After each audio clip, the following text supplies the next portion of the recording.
बिस्मिल्लाहिर्रहमानिर्रहीम अस्सलातु वस्सलामु अलैका या सय्यदी या रसूल अल्लाह अस्सलातु वस्सलामु अलैका या सय्यदी या हबीब अल्लाह। तमाम सुनने वालों को मेरा सलाम। मैं आपका नाम मोहम्मद अज़ीम। आज आपके साथ पाकिस्तान की सियासत की वो ख़बरें शेयर करेंगे कि जिनके बाद आप ये बाखूबी अंदाज़ा लगा लेंगे कि आने वाले दिनों में पाकिस्तान का सियासी माहौल किस तेज़ी से बदल रहा है। सबसे पहले मैं ख़बर देने से पहले आपको कुछ चीज़ें बता दूं। आपने 1 अगस्त से लेकर 3 अगस्त तक का वक्त जहन में रखना है। इन 3 दिनों के अंदर पाकिस्तान के अंदर बड़ी सियासी इंतकामी, ये मैं 2 लफ्ज़ कह रहा हूँ, सियासी और इंतकामी मामला तेज़ होंगे। और ये 3 दिन पाकिस्तान की सियासत में बड़े अहम हैं। इन 3 दिनों के हवाले से कुछ चीज़ें जहन में रखिएगा। कोई फ़ैसले भी आ सकते हैं, बड़े एजिटेशन भी हो सकती है, बड़ी गिरफ्तारियां भी हो सकती हैं और कोई बड़ा छोड़ के भी जा सकता है। ये 3 तारीख़ें बड़ी अहम हैं जिनके मतलब मुख्तलिफ़ हलकों में ये चीज़ें गर्दिश कर रही हैं कि 1 अगस्त से 3 अगस्त तक इन 3 दिनों को बड़ी ख़ास अहमियत दी जा रही है। अल्लाह करे ये इन 3 दिनों में जो भी हो इस पाकिस्तान के लिए बेहतर हो। दोस्तों, पाकिस्तान के अंदर हफ्ते में इलेक्शन, पंजाब में फ़ैसला, वज़ीर आला बन गए चौधरी परवेज़ इलाही साहब। परवेज़ इलाही साहब ने हलफ भी ले लिया, गार्ड ऑफ ऑनर भी ले लिया। परवेज़ इलाही साहब के आने के फ़ौरी बाद तबादले भी शुरू हो गए, काफ़ी मामला शुरू हो गया और परवेज़ इलाही पहले से ज़्यादा मुतहर्रिक होकर काम कर रहे हैं। अब पंजाब का एक और बड़ा मरहला आ गया। पहले मरहले में तो मुस्लिम लीग नून ने कह दिया कि जनाब हमारे ख़िलाफ़ कोर्ट ने फ़ैसला दिया है, हमारे वोट ज़्यादा थे, फ़लाँ थे, जो भी बात, 10 वोटों को निकाल लें, बाकी हमारे ज़्यादा थे। अब एक बड़ा मरहला आ गया, वो है स्पीकर का।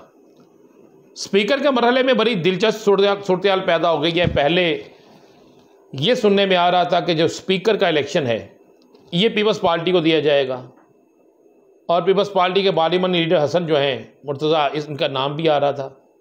हसन मुर्तज़ा साहब की तरफ से बार बार आ रहा था कि हसन मुर्तज़ा साहब जो हैं वो यहाँ पे उम्मीदवार होंगे और तकरीबन टीवी चैनल्स पर ये चीज़ें भी चल गई। फिर अचानक से शरीफ ख़ानदान के करीब तरीन खोखर बरादरान जो हैं उनमें से सैफुल्लाह खोखर का नाम आ गया और सैफुल्लाह खोखर ने आए कागजात नामजदगी जमा करा दी। अब कागजात नामजदगी जमा करा के वो तो चले गए।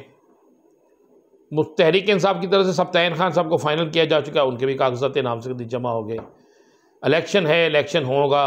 अब जो दिलचस्प सूरत हाल है वो ये है कि मुस्लिम लीग नून शदीद परेशानी के आलम में है। उन्हें शक ये पड़ा है, उन्हें इतला ये पड़ी है कि उनके 7 से 8 वोट, क्योंकि ये इलेक्शन होगा खुफिया राय शुमारी के ज़रिए और खुफिया राय शुमारी में अक्सर वोट किसी ना किसी के कम हो जाते हैं। मुस्लिम लीग नून पहले जब वोट कम करवाती थी मुखालफिन के तो उस वक्त वो इक़्तिदार में होते थे। जब इक़्तिदार में होते थे तो उनका जादू भी चलता था, उनका इक़्तिदार का ज़ोर भी चलता था। अब वो इक़्तिदार में नहीं है और अब उनका इतना इंटरेस्ट भी नहीं है। अब उन्हें यह भी पता है कि हम 186 वोट हासिल भी नहीं कर सकते, लेकिन अब वो उनको फ़िक्र ये पड़ी है कि हमारे अपने वोट कम ना हो जाए। जिसके बाद मुस्लिम लीग नून के बड़े सर जोड़ के बैठ गए हैं और एक उन्होंने पहले ये हिकमत अमली बनाई कि क्यों ना हम पंजाब में स्पीकर के इलेक्शन का बाईकाट करें। उन्होंने कहा बाईकाट नहीं करना चाहिए, हमें आना चाहिए। बाईकाट करने का मतलब है कि बिल्कुल वन साइडेड हो जाएगा और फिर हमारी सारा दिन की जो मूवमेंट होगी, आवाज़ होगी, हमारा शोर होगा, वो कौन सुनेगा। जिसके बाद उन्होंने इलेक्शन में तो आ गए, लेकिन मेरे पास इतला ये है कि उनके कुछ लोग खुफिया राय शुमारी में गायब हो सकते हैं, यानी उनका वोट गायब हो सकता है। और इस खुफिया राय शुमारी में दूसरी तरफ मुस्लिम लीग नून ये कोशिश कर रही है कि पीटीआई का वोट कम किया जाए, पीटीआई के कुछ वोटर्स को अपने साथ मिलाया जाए ताकि उसके बाद ये तासर जाए कि जनाब हमारे पास अक्सरियत थी, अक्सरियत खुफिया राय शुमारी में हमारे पास होगी।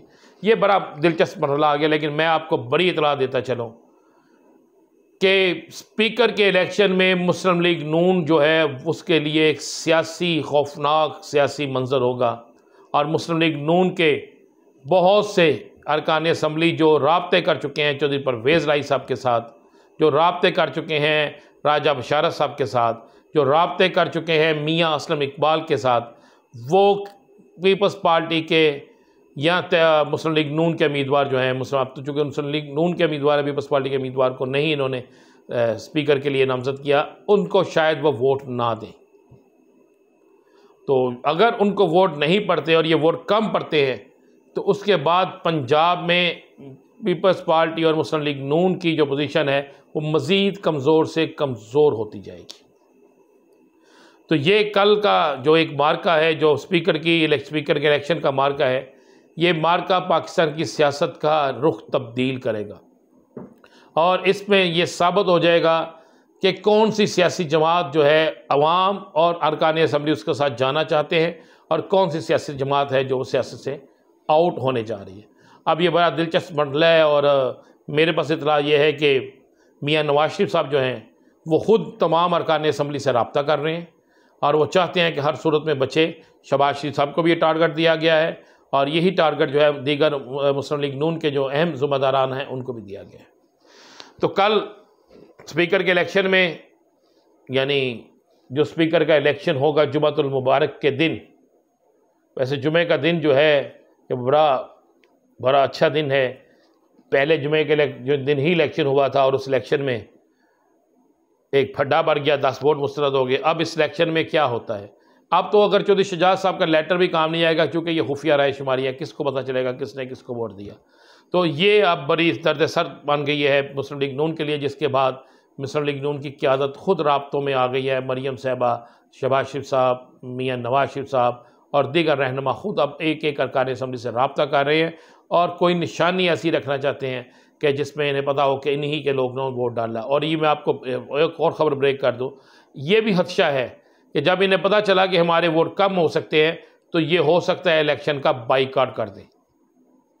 ये हो सकता है इलेक्शन का बाइकआउट कर दें एंड टाइम पे, ये भी एक इम्कान है।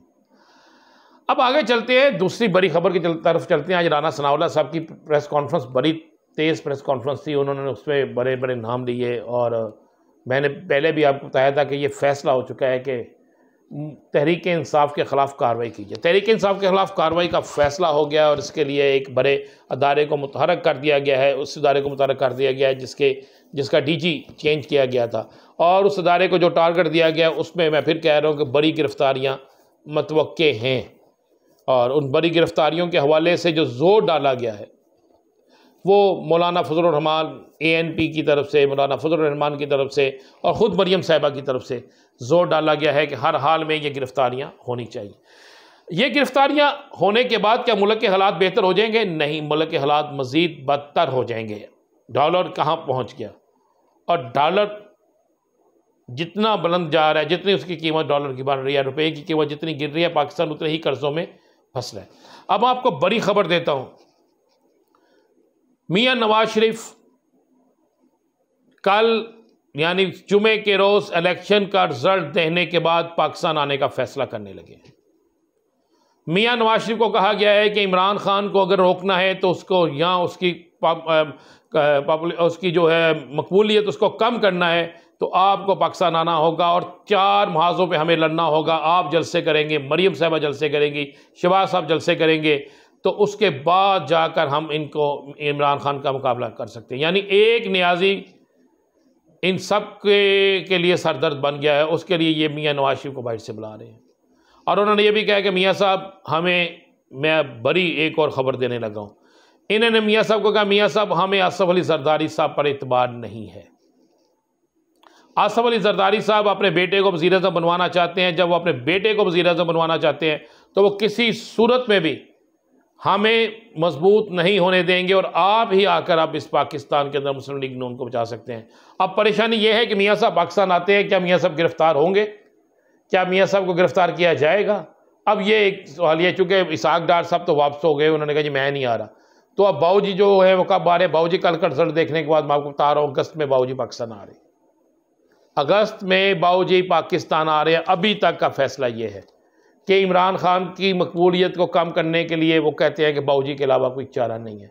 और आसफ अली जरदारी साहब, अल्लाह ने सेहत कामला अता फरमाए, कोरोना के मर्ज में मुब्तला हो गए, लेकिन मुस्लिम लीग नून के हल्के कहते हैं कि वो कोरोना के मर्ज में मुब्तला नहीं हुए, बल्कि हमें वो शिकस्त में डालकर, हमें परेशानियों में डालकर खुद वो अंडरग्राउंड हो गए हैं, खुद कुछ दिन आराम करेंगे और करने के बाद उनको अपने, ये मुस्लिम लीग नून की क़यादत कहती है कि आसफ अली जरदारी ने जो गोल अचीव करना था उन्होंने अपने लिए कर लिया।